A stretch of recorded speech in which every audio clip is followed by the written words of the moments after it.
I'm Kent and you're watching Weekend Adventure Rides. Today on the channel, we are going to take on handlebars and hand controls. Don't go anywhere, this is gonna be a fun video.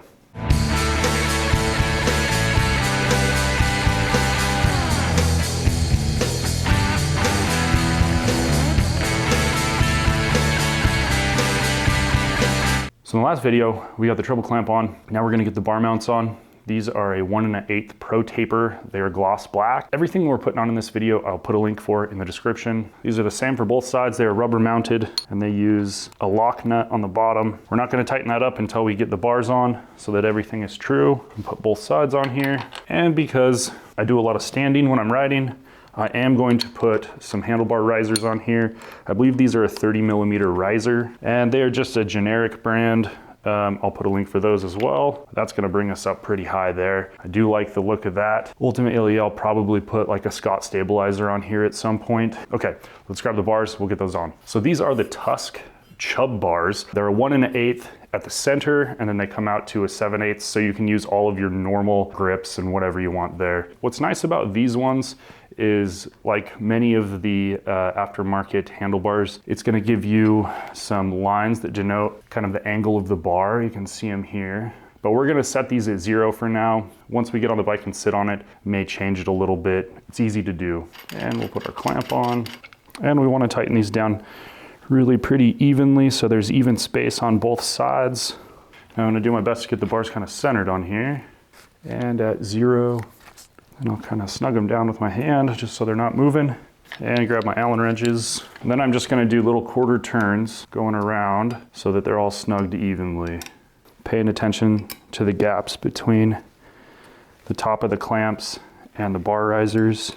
Okay, so those are tightened down pretty well. Now we can take our 19mm socket and we're gonna tighten these bolts here on the bottom of the bar clamps. Okay, there we go. So these are rubber mounted, so we don't want to snug these all the way down until the metal's touching. We still want that vibration control in there. We get these all the way tightened down to where we're seeing a little bit of the bottom of the threads here. Okay, so I have the new grips. These are Pro Taper pillow top grips. There's gonna be 2 different diameter holes. You're gonna want the smaller one to be on the left side because the larger one has to go over the throttle tube. Before I get those on there, I am going to trim off the ends. Now to do this, I'm gonna use a razor blade. I'm gonna be very careful. There's 3 lines on the end here. You can use those lines to keep everything square. So I'm gonna get those cut off because I'm going to be putting some hand guards on this bike. Okay, so using the razor blade, I've got both of those cut down. I did wanna keep some of the red. I think that looks kind of nice on there, matches the bike. Now to get these on, you do kind of need some sort of lubricant. I'm gonna use this tacky spray. It sets up pretty quick, but it should give me enough time to get this on there all the way before it sets up. You could use hairspray. Guys use a variety of things. Let me just even it up to the end of the bar there.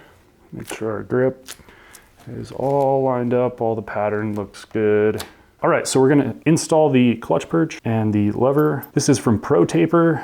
So the first thing I'll do is snap this little bushing over the top and then place 1/2 the perch and then the clamp on the other side.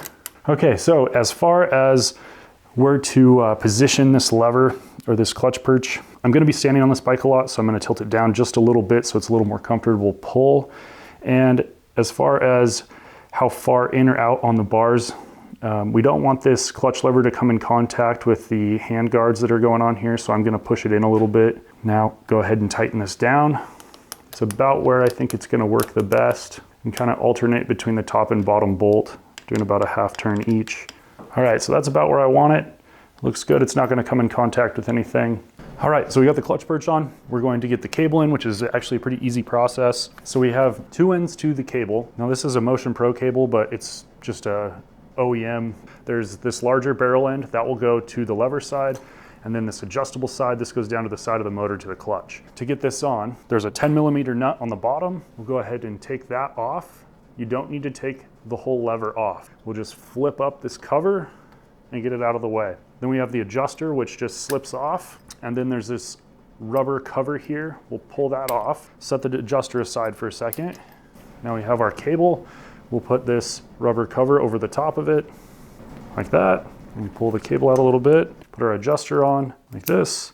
Now we can take this barrel and fit it into the lever and then swing it over to the clutch perch, reinstall our adjuster, and then push this rubber cover over the top, and then reinstall this cover here, and then tighten our 10mm nut back up. It's really that simple to get the clutch cable installed on this side.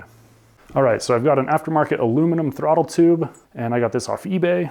And then our pillow top grips, we'll work on getting the grip onto the tube. All right, so that wasn't terribly difficult. Kind of just slid it on there. Now I didn't glue this side because it's just such a larger diameter. I don't think this is gonna move at all on there.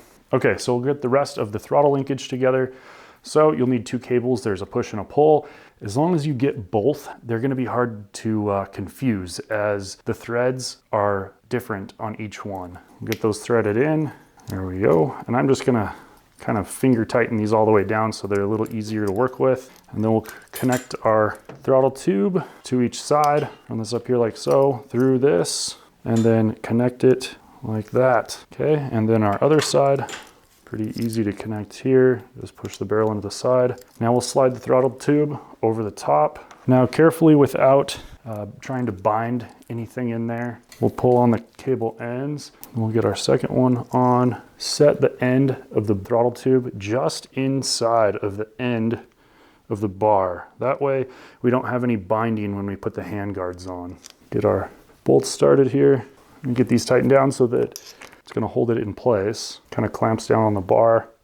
And then we'll make sure that everything turns freely. So your throttle cables go through your triple tree and then to the back of the bike on the opposite side through that little cable retainer back to the carburetor. Okay, so the last few pieces we're going to put on will be the new master cylinder for the front brake. With that, we'll install the new front brake line.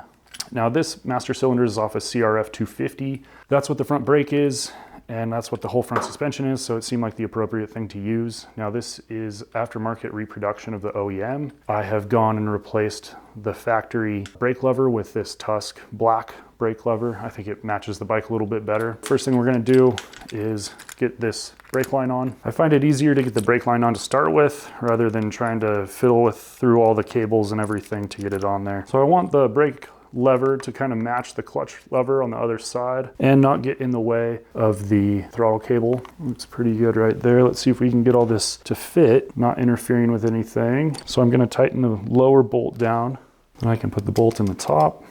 So I haven't been able to work on the bike quite as much as I've wanted to recently. We are going to be moving into a new shop space, a much larger space. Really excited about that, but it's been interfering with getting these videos created. We did get a lot done today. I'm pleased with that. Pleased with how it's turning out. Please continue to watch the channel and don't forget to like and subscribe, and we'll see you next week on Weekend Adventure Rides.